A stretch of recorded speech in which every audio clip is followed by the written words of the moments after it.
Saudara, informasi berikutnya setelah Wanda Hamida, satu lagi relawan Indonesia Muhammad Hussein Gaza berlayar menuju Gaza dari pelabuhan Gamart, Tunisia. Aktivis kemanusiaan lain dan mohon doanya semoga misi ini lancar, kami tiba ke Gaza dengan selamat. Hampir 3 pekan berada di Tunisia, Hussein yang menjadi koordinator Indonesia Global Peace Convoy akhirnya berlayar menuju Gaza. Hussein menaiki kapal kemanusiaan berbendera Indonesia dan Malaysia dan tergabung bersama relawan dari sejumlah negara lainnya.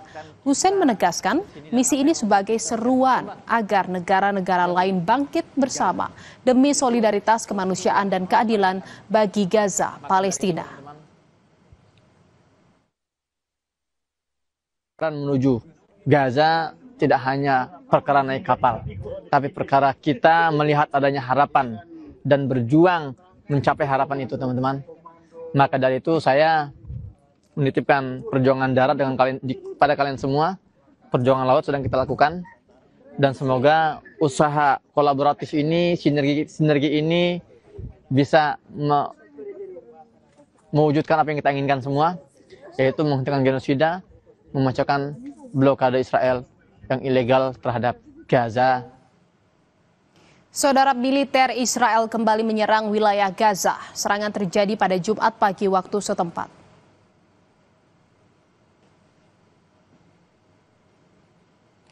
Ledakan terlihat di langit Gaza pada Jumat pagi waktu setempat saat Israel terus melanjutkan serangannya di wilayah tersebut. Serangan Israel telah menghancurkan wilayah yang luas di Gaza, sekitar 90% penduduk mengungsi, menyebabkan krisis kemanusiaan yang parah. Otoritas Palestina menyebut korban tewas lebih dari 65.000 jiwa dengan lebih dari 165.000 orang terluka. Meningkatnya serangan Israel membuat ribuan keluarga Palestina mengungsi. Pengungsi memenuhi jalan menuju wilayah Al-Mawasi di selatan Gaza. Warga berjalan kaki dan menggunakan kendaraan. Sejumlah truk dipenuhi barang-barang pengungsi dan menurut media Palestina, lebih dari 40.000 orang telah dipaksa mengungsi dalam 2 hari terakhir seiring semakin meningkatnya serangan Israel.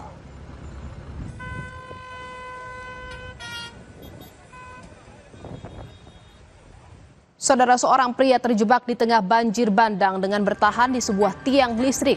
Proses evakuasi berlangsung dramatis. Informasinya seusai jeda di Berita Utama.